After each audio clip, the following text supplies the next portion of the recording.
In this episode of the Nerd Byword podcast, we feature our first ever returning guest. Frank Martin is back at the Byword to talk about his brand new creation, Pipe Creepers #1.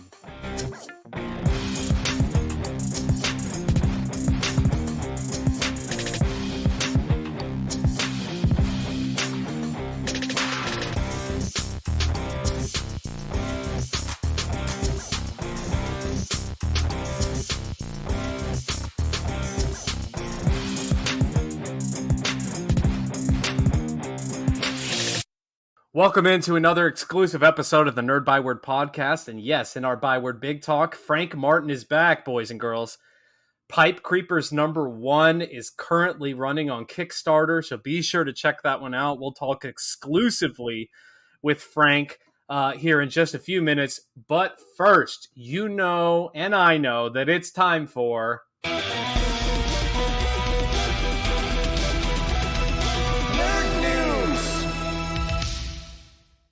Now, Dave, we waited patiently, oh so patiently, but it's finally here. Yes, finally we can stop listening to the Spidey social media verse whining that there hasn't been a No Way Home trailer. We finally received a Spider-Man No Way Home trailer, which of course may not have even been planned to be released at this time. Considering that there was a very grainy, very poor quality leak about a day or so before the official release. So it's very possible that in order to counteract this very, very crappy quality leak, Marvel decided, we're going to dump this trailer out in the world. And let me tell you, I told you this already before we started recording the pod today. There is something about this trailer that really speaks to me, much more so even I think, than the first two MCU Spider-Man movies. I think everything in this trailer is clicking in the absolute best possible way. There are really real personal stakes for Peter as his identity is revealed to the world and how that affects him. We're not, once again dwelling on Iron Man or Iron Man's death. We're moving forward. There's a very, very cool guest spot in the trailer by Doctor Strange, which I think is very smart. A good combination, Doctor Strange and Spider-Man. I think there's a lot of potential in that relationship on the big screen to be explored further. And then, of course, the hints of, the Sam Raimi villains, including, the laughter of our favorite Green Goblin, which, probably the best cast role in the original Spider-Man movies, besides, of course, Dr. Octopus. And, that was a totally great end shot for this trailer to see Alfred Molina back as Dr. Octopus. Spider-Man 2 holds a special place in my heart anyways, even though, looking back, there's plenty of problems with those movies. Alfred Molina's Doc Ock was certainly not one of them. And seeing him back in that role and just, looking at the camera and saying, "Hello, Peter," in that perfect voice, it's just so exciting to see him back in that role. So there's a lot of good stuff in the trailer that makes me very, very happy.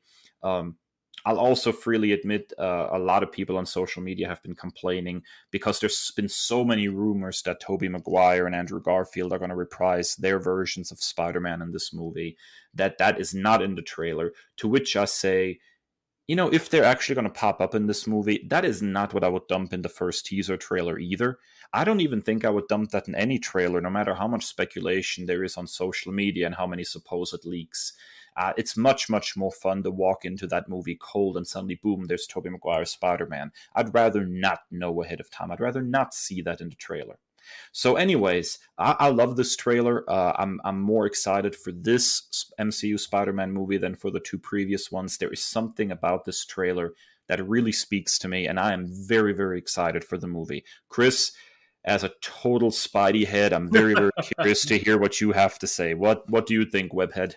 Okay, so I am a very atypical Spider-Man fan. I go against the grain. I'm a Nick Spencer run defender. I'm a Raimi Spider-Man criticizer. So I am not your typical Spider-Man fan. So the things that jumped out to me, if we go like a minute by minute type thing, the chemistry the real life chemistry, apparently, if you believe the tabloids, of Zendaya as MJ and Tom Holland as Peter Parker it's so good. And I think it's along with Genki, Ned, by Jacob Batalon. I think those are the strengths and what keep me coming back. I'm a MCU Spider-Man defender. I see the potential there underneath the stark heaviness, because, and I also don't get offended. Here's my take of the week. I don't get offended. I don't get my feelings hurt by how heavy Tony Stark features in these Spider-Man films, because good God, where doesn't he feature heavily in the MCU? He creates all the villains. He's responsible for all the villains. It's very heavy-handed. I mean, he's the Batman and Wolverine of the Marvel Cinematic Universe. So, all respect to Robert Downey Jr., I realize that he is the progenitor of this connected universe, but I'm glad that we are stepping away from that. And this is one of the first real breathable moments for Peter Parker in the MCU.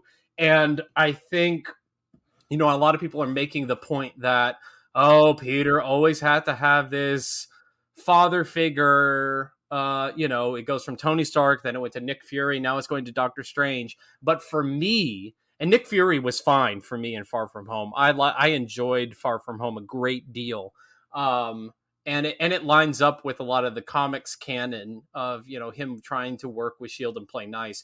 But even more so, I'm excited to see him on screen going back and forth with Doctor Strange, because that's a very, heavy comics canon, laced relationship. Anytime that Peter gets into some magical hijinks, he is, going straight to Bleecker Street and the Sanctum Sanctorum.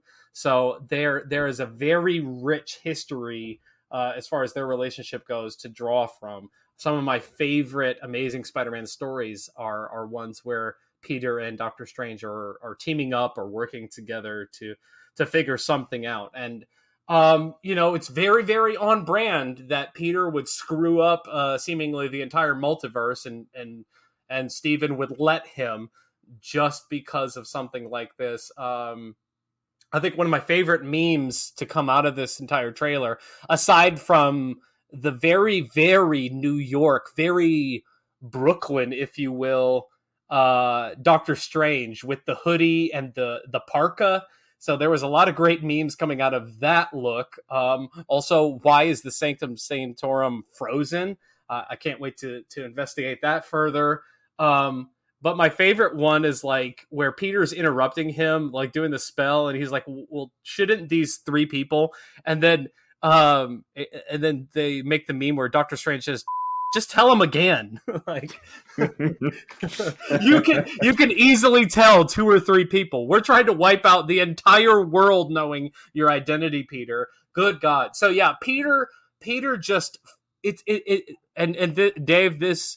I've listened to interviews with Tom Holland, and he explicitly says, I read Ultimate Spider-Man to study for this role, and it is no more apparent than in this trailer.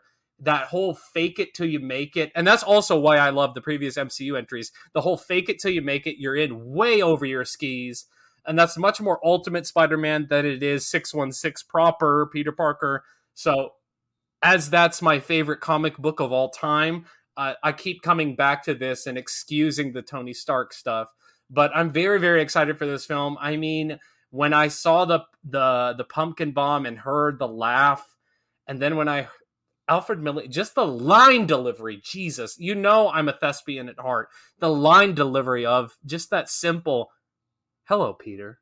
It's not over the top. It's not overly dramatic. It's just a simple, reserved, "Hello, Peter." And it's so good to me. And, my criticisms of the Raimi verse is I'm not the huge Tobey Maguire fan that so many Spider-Man fans are. I think, as the kids say, they understood the assignment. They were really trying to go for those Lee Romita 60s and 70s kind of shtick of things. And they nailed that. It's just not what I look for in a Spider-Man comic.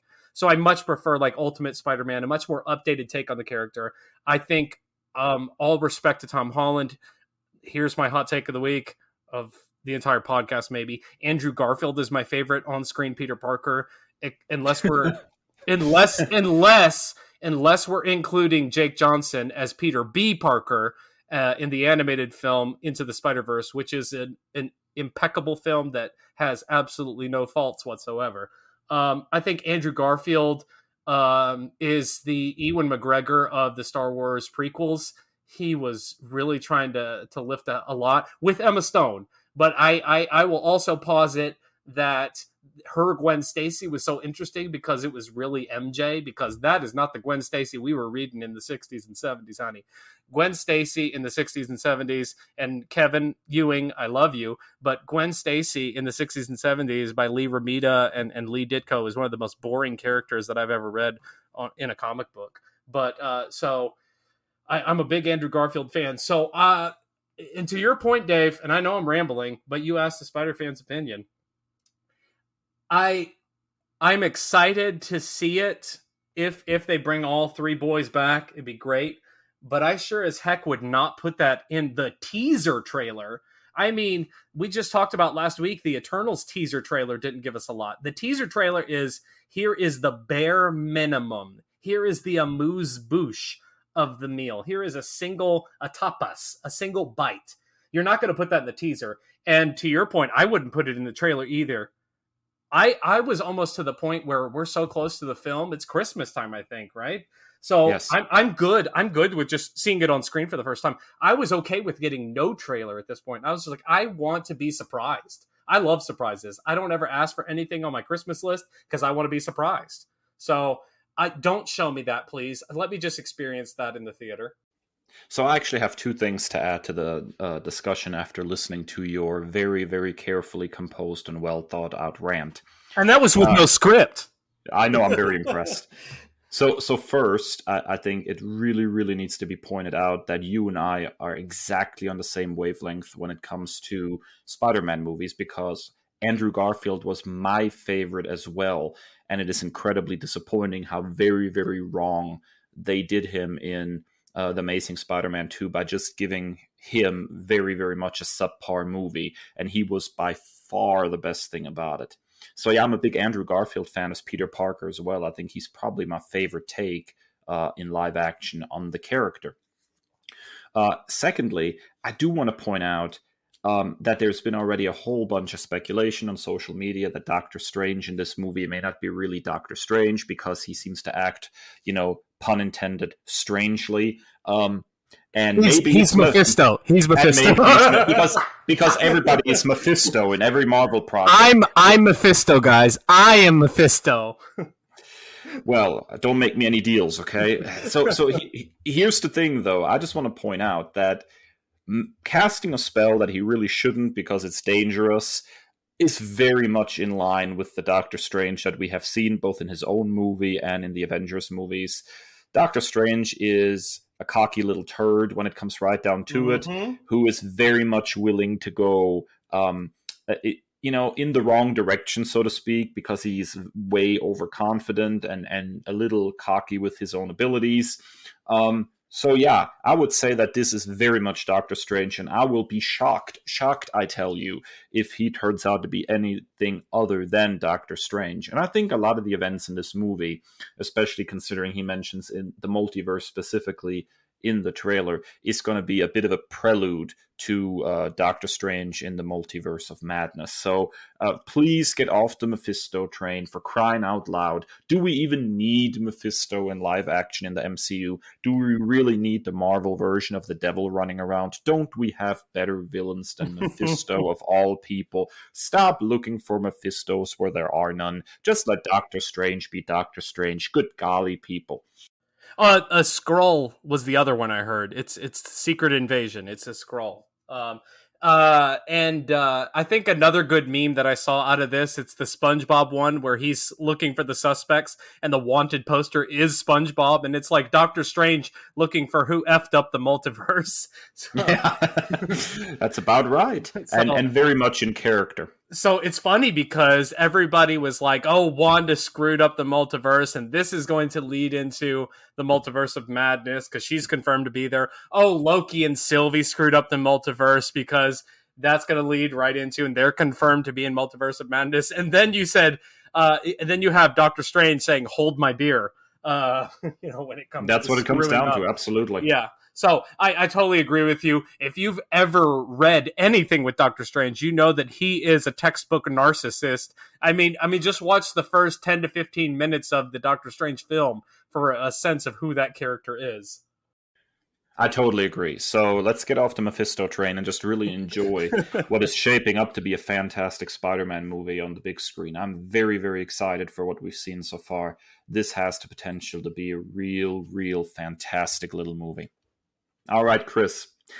We're going to stay with Marvel for a second, but switch over to the world of video games. What do you have for us this week? So I let you take the lead on the Spider-Man trailer because this is one that completely flew under my radar. So we're getting a new Marvel video game from 2K Studios and Firaxis Games, who famously made the XCOM series, XCOM and XCOM 2. We are getting a turn-based RPG Marvel game called Marvel's Midnight Suns.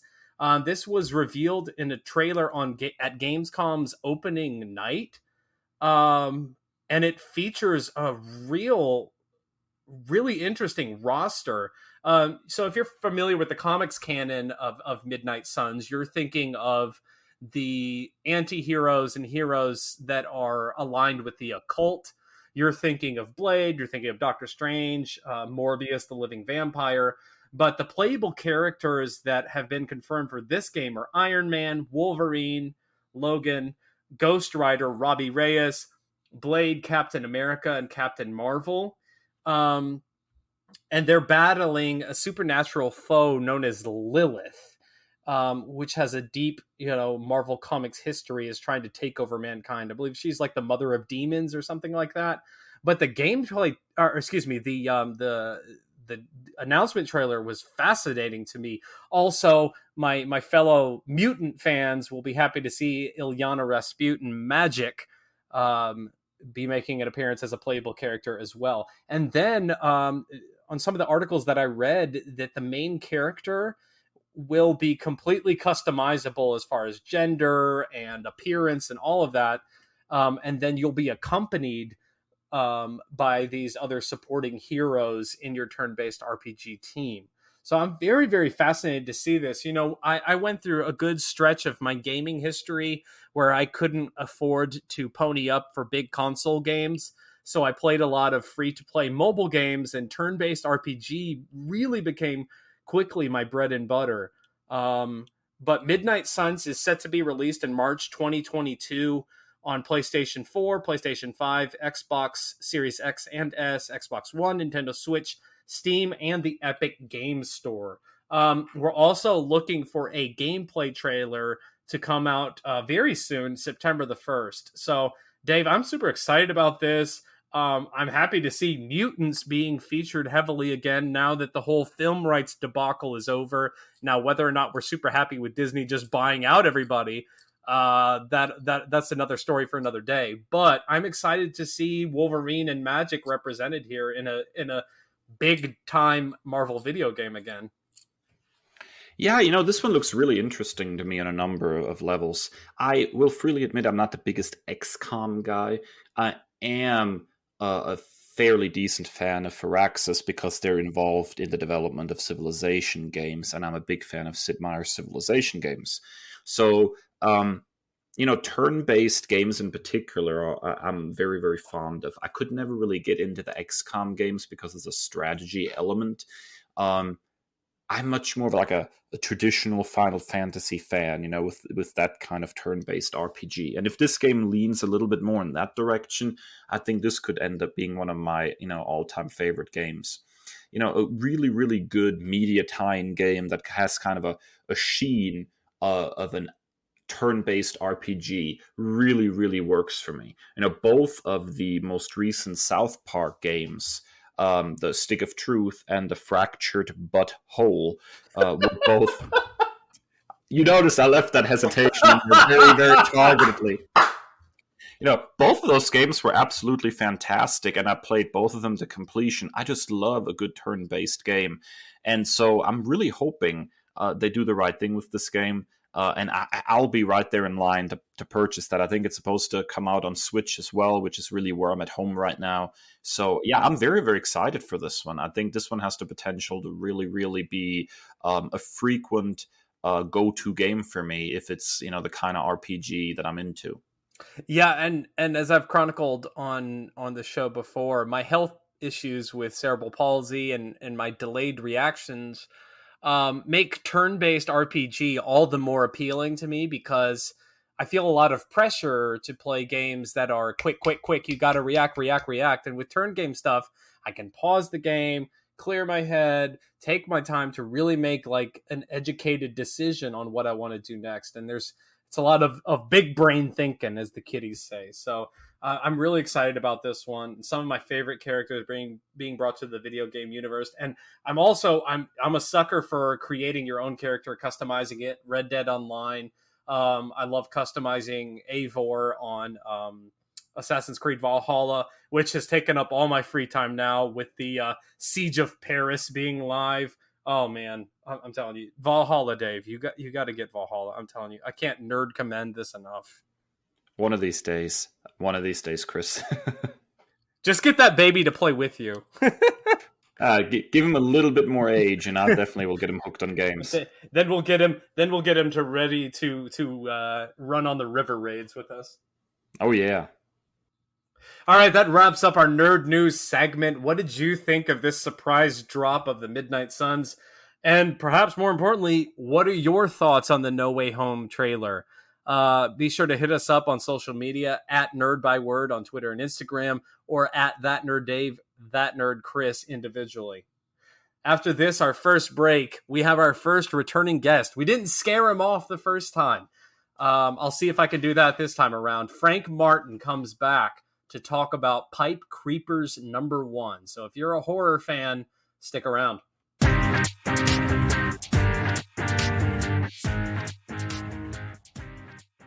All right, ladies and gentle nerds, welcome back to the big segment for this week. Yes, it's our Big Talk. And as promised in our tease, we have our first ever returning guest. We didn't scare him off the first time around. Frank, why'd you come back? Was that a pun for my horror book? You made it. I have a problem with your intro too. You got gentle nerds, but ladies can be nerds too. Yes. Equal opportunity. Usually they're the more gentle ones. To be fair, that's 100% accurate. Why am I back? I'm back because I still do the comic book thing. I talk to fine people like yourself because I love talking about my work. So what have you been up to since we talked last? What have I been up to? Trying to keep my children alive. That's a full-time job. But no, I'm making books, launching books, sending books out, and rinse and repeat. So that's what we're doing right now. I'm running a campaign for Pipe Creepers #1, my fun offbeat horror adventure book. Okay, so probably the biggest tangent we went off last time. We talked Amazing Spider-Man for a good deal. So since we talked, don't get me started. Oh my God! So I'm an against the grain guy. So you got me already. So the clock is officially ticking, and he's only got a few issues left before he jumps ship. What are you thinking right now? You know what? I was a Nick Spencer defender. Yeah.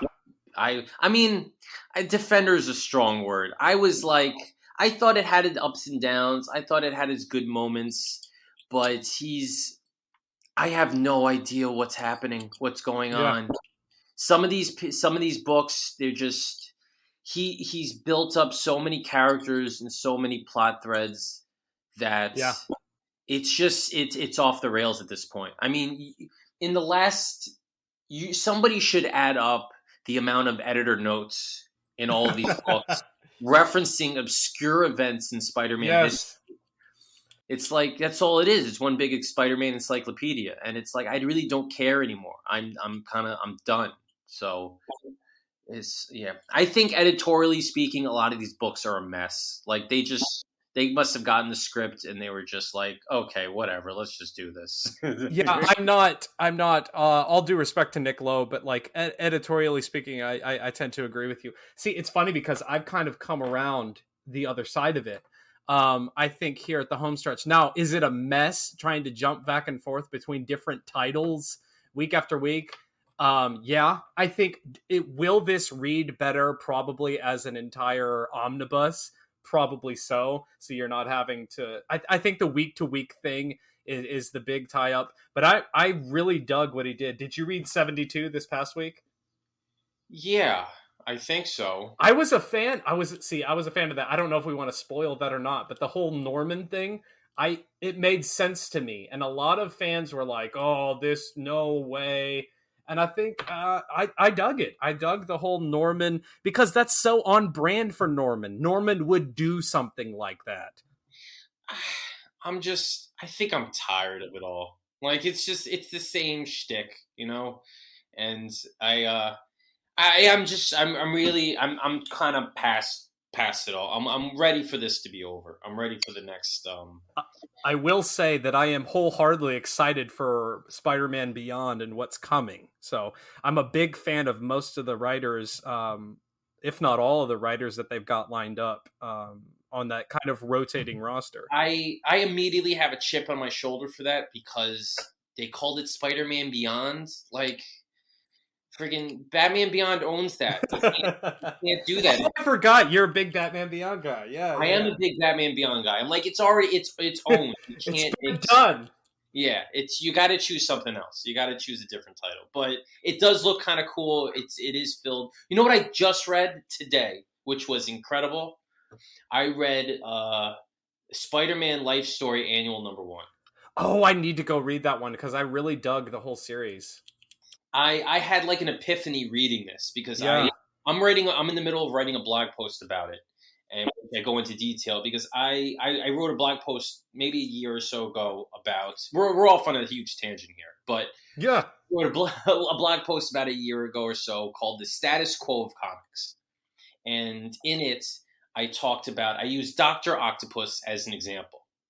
And Dr. Octopus had this amazing character arc where he gets old and he gets sick and he's about to die. And he takes on like a new form, you know, where he looks like a mummy and he's got like other tentacles. Mm-hmm. Yeah. Remember that? Yeah, it's 700. Yeah.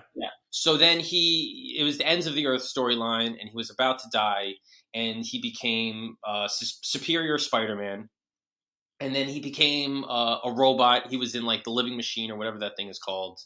And then, word click ick. Exactly. He became that thing, and then he became a Spider-Man clone. So he was Superior Octopus, and then he went back to being Superior Spider-Man, and then he went back to his original old classic Doc Ock self.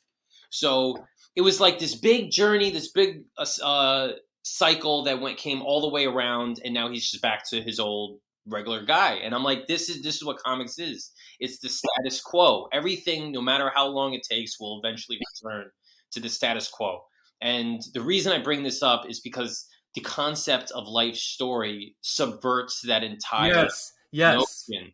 Yes. It makes it so that the comics have real consequences. These characters live, they age, and they die. And it really is something refreshing. And Chip Zdarsky is an amazing writer, and he did something with Life Story that was, I think, truly unique, and I really enjoyed it. And so now he put out an annual that it focused on J. Jonah Jameson, gave him the Life Story treatment. And once again, it's a one shot, but it really just hits home. It really gives these characters stake and meaning.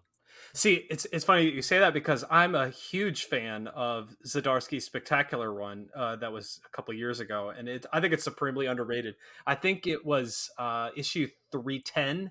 It was one of those slice of life, very similar to Dan Slott's final issue on Amazing the 801, where it's just like, this is why we love Spider-Man.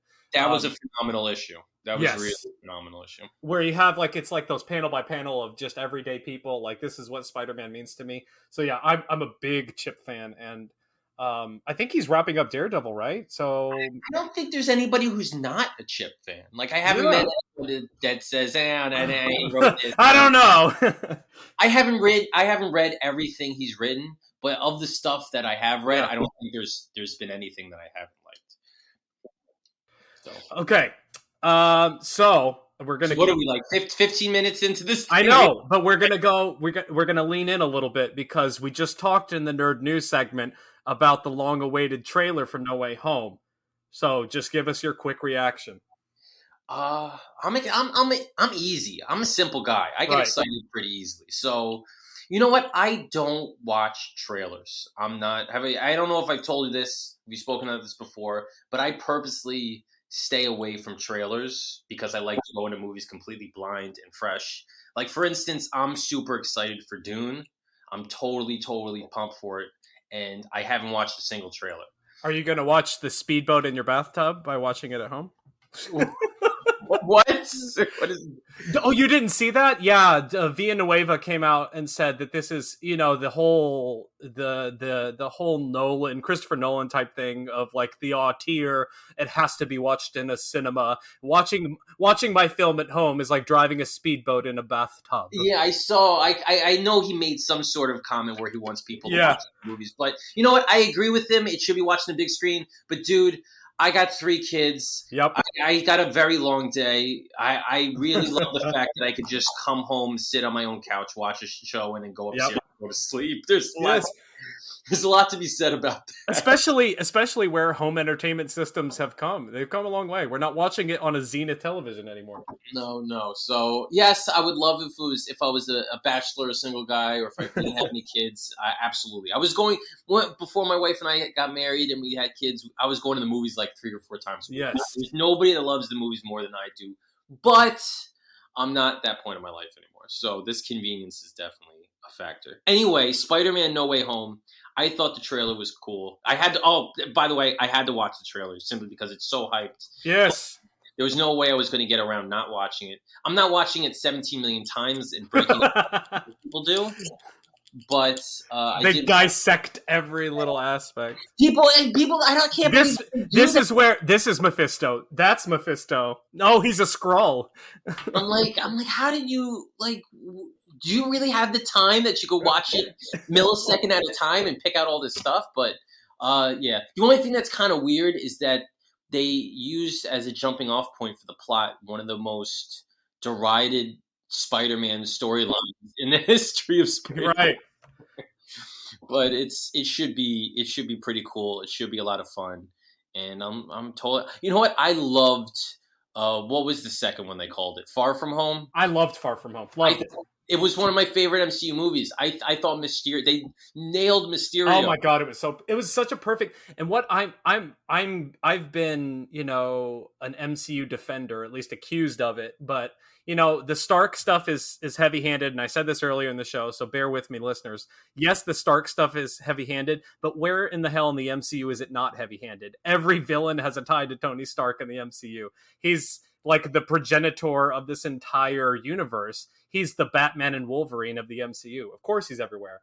But I think the strength of the MCU Spider-Man films, for the most part, is it does a nice job of updating it, kind of like Ultimate Spider-Man did when we were kids.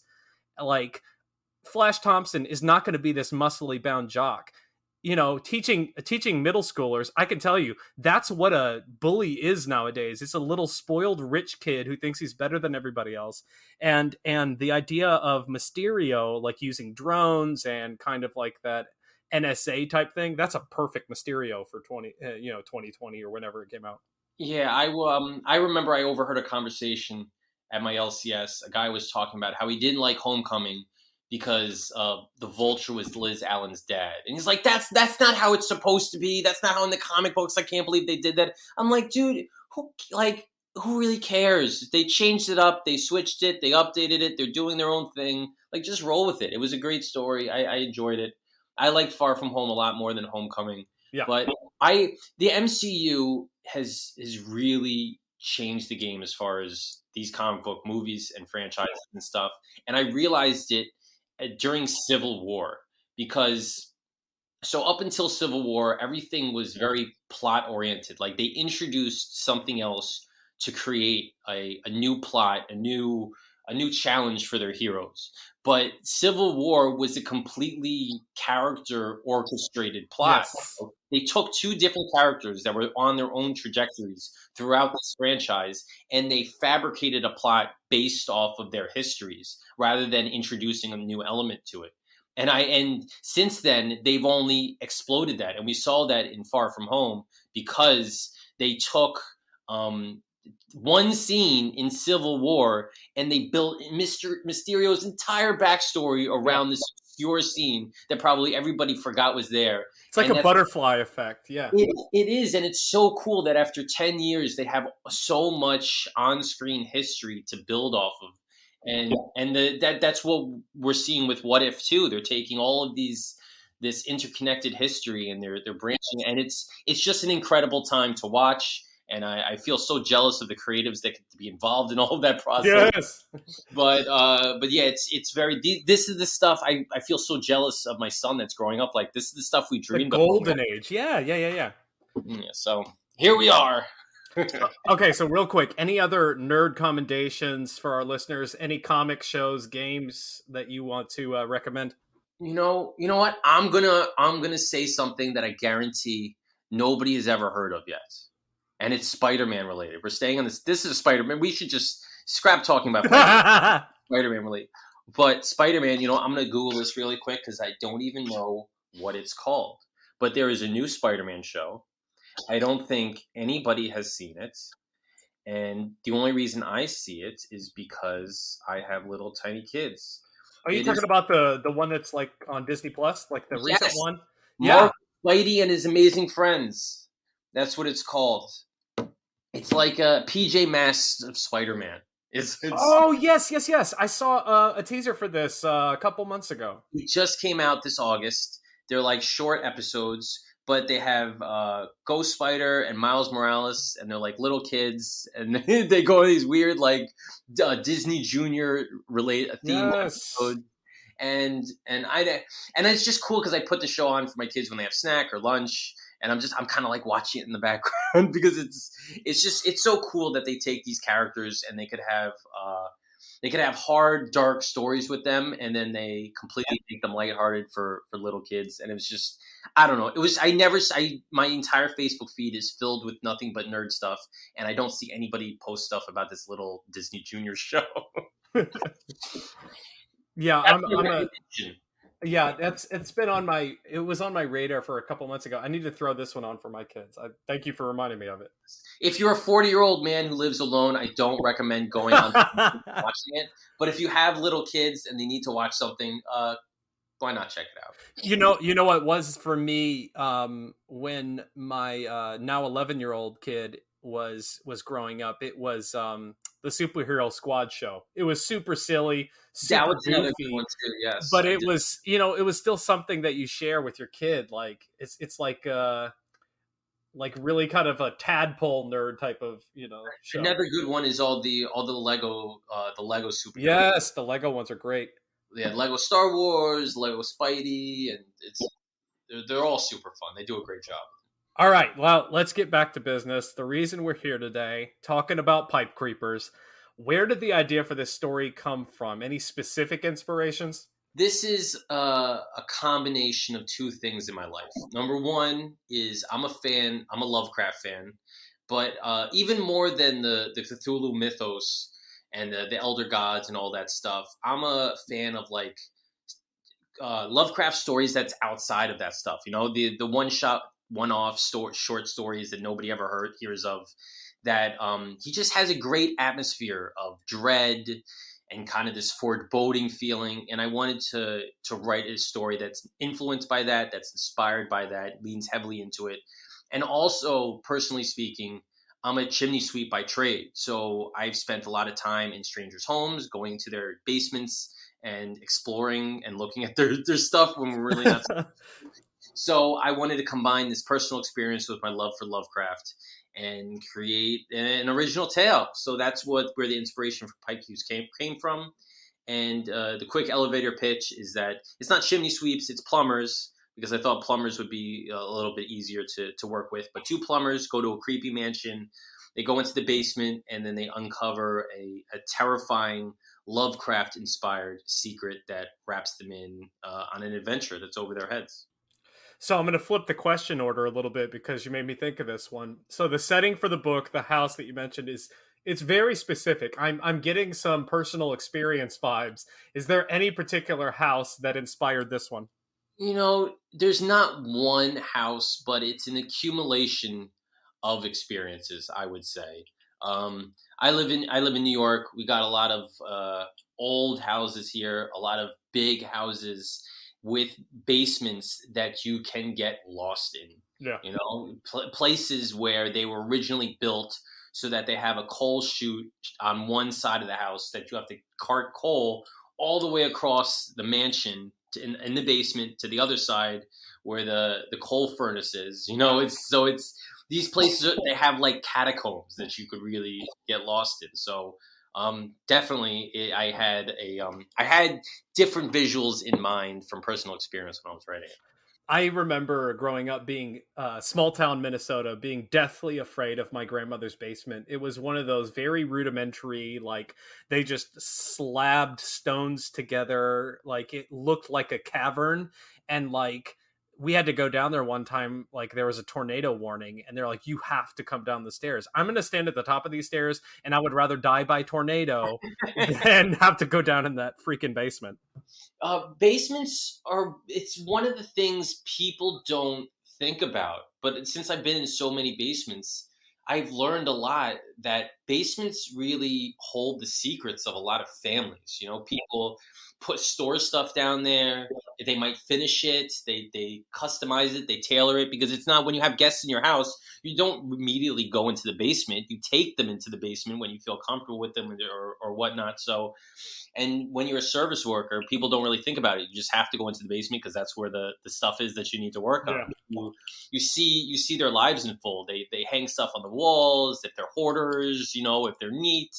So it's I wanted to take that notion that I've accumulated over a lifetime of this work and kind of throw it into the book. Yeah, I say that as I'm recording from our basement in the playroom, surrounded by remote control cars, boxes of cat litter. So yeah, it's very much one of those situations. All right, so some definite horror vibes in Pipe Creepers, and it's undeniable. You said Lovecraft, but there any other go-to horror flicks or horror media for you? It's as far as Pipe Creepers or just in general? Just for you and your personal taste. You know what? I'm all over the place. I love everything. So I just made a weird Facebook post that I asked my Alexa for an NSYNC song, and they played a Korn song, and I kind of watched it because it was still a song that I liked. So my taste in music are all over the place. My taste in movies. That's the Total Request Live, in you. I remember when Freak on a Leash would be up against like Tearing Up My Heart and stuff like that. So as far as horror goes, man, you know what? I just watched recently the Fear Street trilogy that was on Netflix. I've heard such great stuff about that.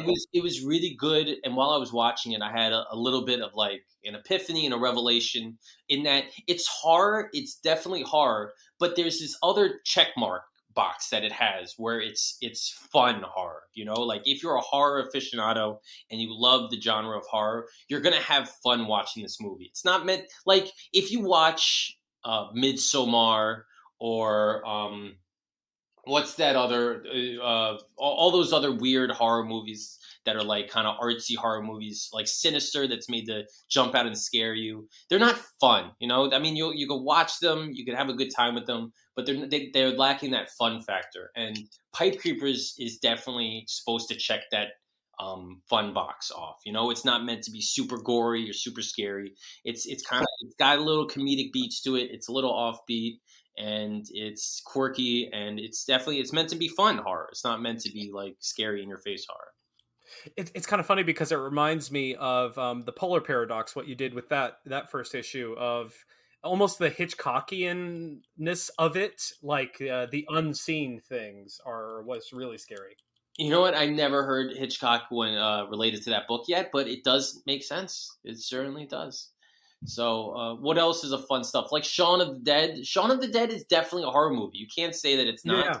But it leans so far into the realm of comedy that it's like it blends the two together. So yeah, I like having fun with different genres like that. Oh man, you got me going down a rabbit hole. Now I need to go watch Shaun of the Dead and Hot Fuzz again. I love that dynamic duo so much.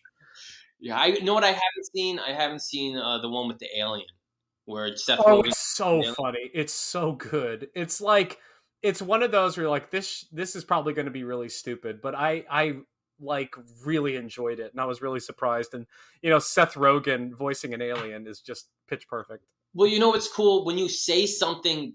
When you say to yourself before you watch it, this is going to be so dumb, you're setting yourself up to expect stupidity. So it's when you do that, it makes things so much more palatable. It's I'm sad Dave's unavailable for the time of the recording of this, but he got me into Hot Fuzz, and like I'm forever indebted to him for that, because the pitch that he got me to go watch the movie was, dude, there's a scene where he drop kicks an old lady and you just have to watch it. And so I found a GIF of it and I just send it to him every once in a while. Just the drop kicking of the old lady. I was just like, oh my God, like that's peak cinema. That's awesome. Okay. So this is issue 1 of 2, Pipe Creepers. When can readers anticipate the release of the second issue? We're going to start production as soon as this Kickstarter ends. So March, April of next year. I think that should be a good time frame for a launch. I have a lot of projects going on, so I'm pretty fluid with when things launches. Depend on if there are delays, if things are moving faster than most. But I don't like to keep backers waiting too long to get a subsequent issue if they're waiting on it. So I think I'm going to try to shoot for around that time. Okay, so speaking of other projects, anything else that you can reveal at this time and tease to our audience? Sure. My next book after this one will launch in November, and it is a sci-fi book. Kind of, it's got a real it's got a real Star Wars vibe to it. It's a fun adventure book, and the basic premise is it's called Grimm Space. Grimm as in Grimm's fairy tales, because what I'm doing is I'm taking various fairy tales and old stories, and I'm reimagining them in a kind of a sci-fi fantasy Star Wars-esque setting. Isn't it crazy how like Grimm's fairy tales are like that? Like how many retellings have we had in pop culture, and it works almost every time.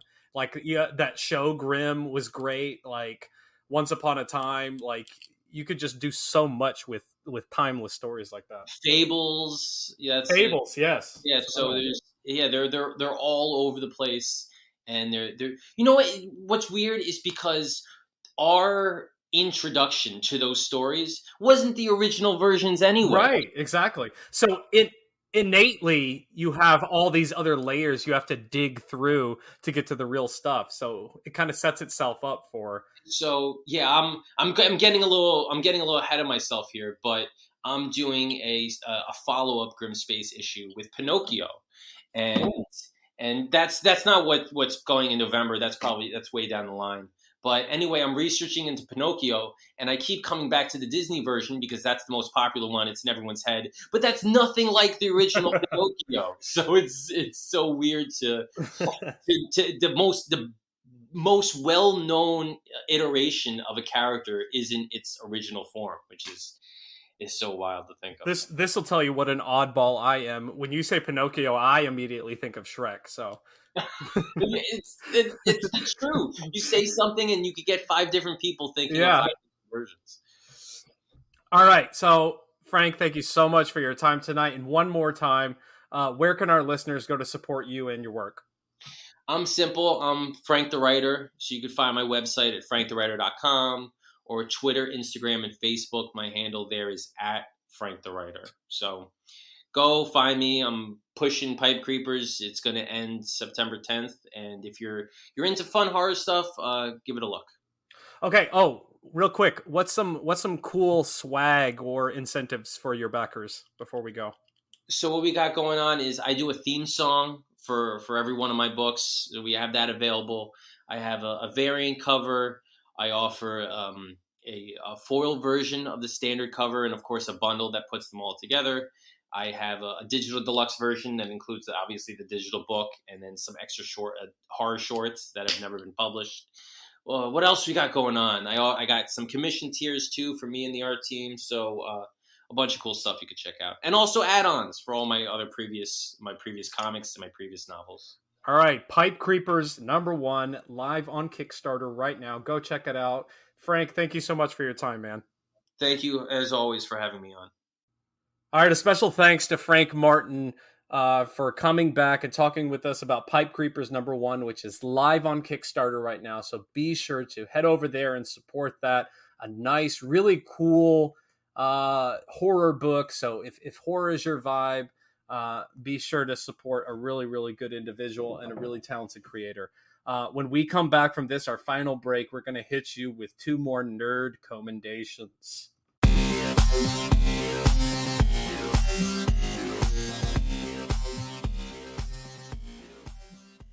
And we're back for our final segment, the one you've all been waiting for.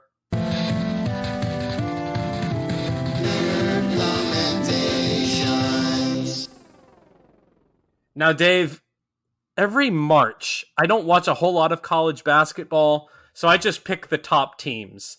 And it's really easy to predict my bracket. Similarly, this was a really easy nerd commendation to predict for you.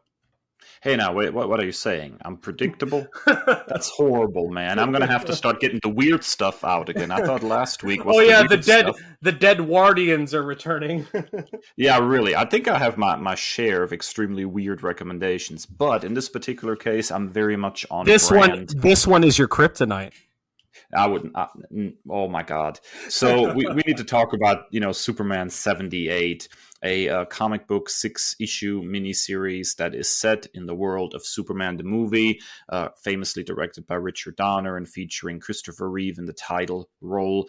The comic book is written by Robert Venditti and art by Wilfredo Torres. And oh, did this first issue sing! It's absolutely a beaut, Chris. So if you have any kind of nostalgia for Superman the movie and Chris Reeve's portrayal of the character, then this is just like chicken soup for the soul.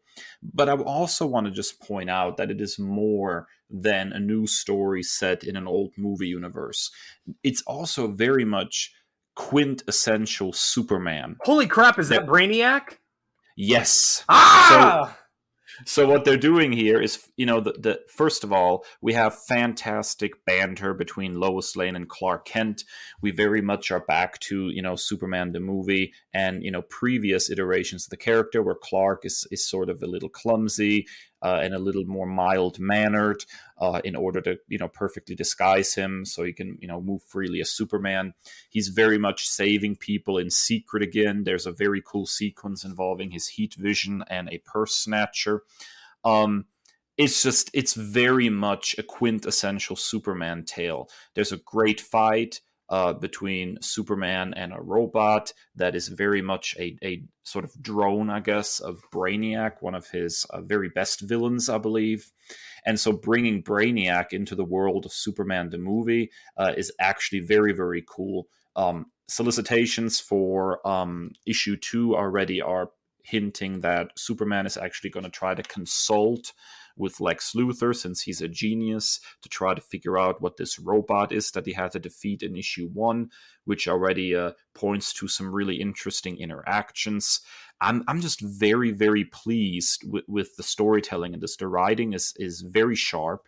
It very much recaptures the vibe of Superman the movie, but at the same time, it just feels like a really, really good Superman story. And then we have to just talk about Torres' artwork for a second, which it does not go for some kind of like photorealistic trying to recapture the actors' likenesses necessarily. I mean, you can see essence of Chris Reeves and Margot Kidder in the Lois and Clark in this book, but at the same time, there's a healthy bit of artistic interpretation here that makes it never feel, creepy. There's so often when comic book artists try to capture the exact likeness of an actor, it almost borders on the creepy, but not here. Here, there's just enough artistic interpretation in the art to make it, distinct and very beautiful. The coloring even is absolutely fantastic in it. It's just very vibrant and beautiful. There's even, I almost want to say, there's almost like a little bit of a Superman the Animated Series vibe to some of the shots in the art. Like there's a beauty in the simplicity of some of the line work and stuff. It's very, very, very cool. I cannot say enough about the first issue. I've really loved it, and I cannot wait to see where the story's going, Chris. So, me, like, I'm super cautious when it comes to blatant nostalgia, but this one, like, I'm supremely intrigued.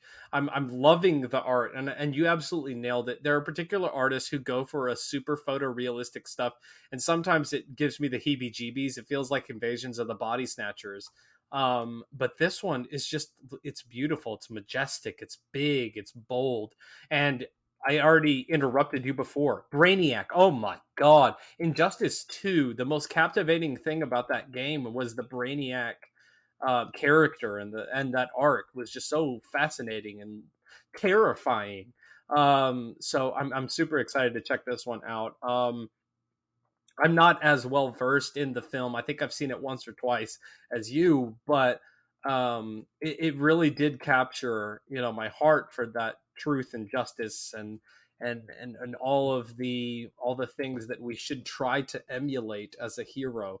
Holy crap, that really looks like the Lex Luthor actor that I'm blanking on right now. Gene Hackman. That looks just like Gene Hackman. Like, oh my God. Yeah. So I'm definitely checking this one out. I've got my hands full with Morrison's JLA right now, which is a supremely beautiful sci-fi weirdo nerd ride. But I might have to take a break and read this one. I will also just go on a very, very brief but much needed rant. Like, who in the world do we have to bribe to get Brainiac as a Superman villain on the big screen? Yes. Like, I mean, if you think about it, we had Superman the movie, which was Lex Luthor. You had Superman 2, which was Zod. Then, I don't acknowledge 3 and 4. Then we had Superman Returns, which, hey, Lex Luthor again.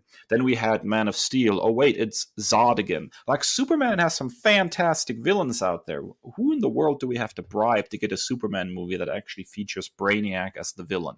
Makes no sense that he has such a great rogues gallery, and they just keep going back to Zod and Lex over and over again.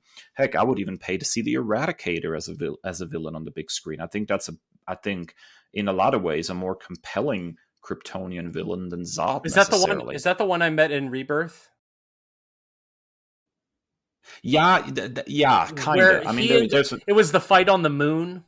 Yes, so there's an earlier version of the Eradicator. I think it's from John Byrne's run in Post Crisis, and in that particular case, the Eradicator sort of like hypnotized / took control of Superman and tried to turn him into like the perfect Kryptonian and wanted to reshape Earth as a new Krypton.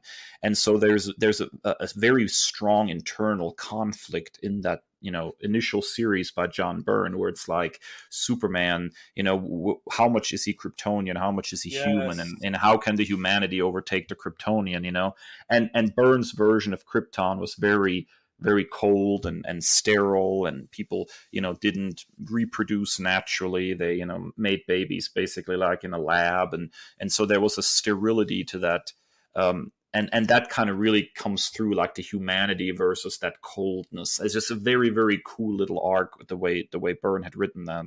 I'm wanting to say it was Byrne. I'll have to go back and look to be certain. I know it's a post-crisis story, but yeah, like even the Eradicator would make a very interesting villain on the big screen to kind of point that duality in Superman between the Kryptonian and the human. But again, all we get is Zod and Lex. So, end rant.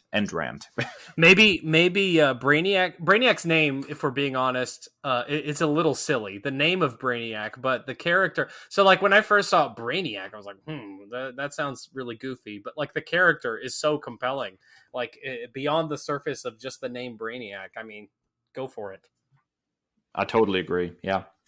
All right, Kris, you are recommending something that I definitely want to sink my teeth into. What have you got? Oh my gosh. So if you are familiar with the free TV channel platform of Pluto TV, they have an app now. At least I have it on the iOS. I'm sure they have it on Google Play and whatnot.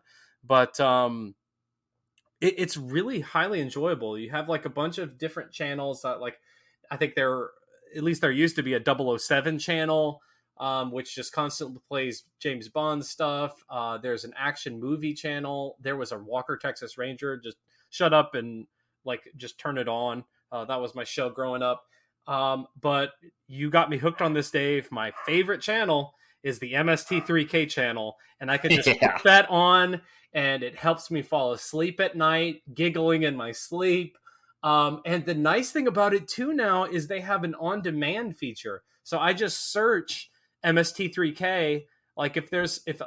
Now you do have to watch commercials, which, I'm a child of the 90s. I'm not that spoiled yet. I can stomach a few commercials. So if I just search MST3K, it has a pretty extensive library of stuff. I keep scrolling for one I haven't seen yet. So, I mean, it's absolutely free. You just have to put up with a couple of commercials. They also have movies on there. They just added the original Matrix trilogy. So I think I'm going to rewatch that in preparation for the new Matrix coming out. But yeah, the Pluto TV app, absolutely free. Particularly the Mystery Science Theater 3000 channel. You can't go wrong with Tom Servo and company. At least he's my favorite robot. Who's your favorite robot, Dave? Oh, Tom Servo, obviously. Yes! Tom Servo supremacy. I will say there's so many good Pluto TV channels if you're willing to just kind of jump into something and go with the flow. One of my favorites, besides of course the MST3K channel, is also the classic Doctor Who channel. Yes. So it has all the classic Doctor Who's just running on this infinite loop. And I always jump in oh, here's a good, Tom Baker story. I can chill for a second and enjoy that. So yeah, I'm a big fan of this as well, Kris. I wish I could watch as much TV as I did, before my family grew. But hopefully, eventually, I'll have a little bit more time for the television. And Pluto TV has been a go-to for many things that I really enjoy, because it's fun to have something that you can just kind of put on that's sort of on a continuous loop. And just, like you and Walker Ugly Ranger, it's just, Texas Ranger. It just kind of runs in the background and it's, comfort food, so to speak. Yes. The eyes of the Ranger are upon you, so be careful there. He probably needs corrective lenses at this point, Kris. All right, that wraps up another exclusive, special, super awesome episode of the Nerd Byword podcast. Thanks to Frank Martin for coming back and talk to us about Pipe Creepers #1. Be sure to check that one out. Hit us up on social media at Twitter and Instagram at Nerd Byword, and always as well individually at That Nerd Dave and That Nerd Kris. And if you enjoy our show, please don't be shy about it. Give us a rating and a review on your favorite podcast platform. We are available wherever podcasts can be found. We are everywhere. We're talking Apple Podcasts, Spotify, TuneIn Radio, iHeartRadio. It's absolutely ridiculous. You can find us anywhere, including our very own website, nerdbyword.com. So don't be a stranger. And we also have a boatload of digital comics codes to give away. So if you are subscribing to the show, send us a DM, slide into our DMs, and send us a picture. We'll give you one for every platform. If you subscribe on Spotify and Apple Podcasts, we'll give you 2 comics codes. So we've got plenty of digital comics codes. Just send us proof of your subscription, and we got plenty of comics to give away. But as always, stay well and stay nerdy. The Nerd Byword is written and produced by Kris and Dave, two nerds with a love of all things pop culture. The podcast features music by Al Jimenez, with additional drops composed by Joe Biondi. Our show art is by Ashery Design. Find us at nerdbyword.com and wherever podcasts are available.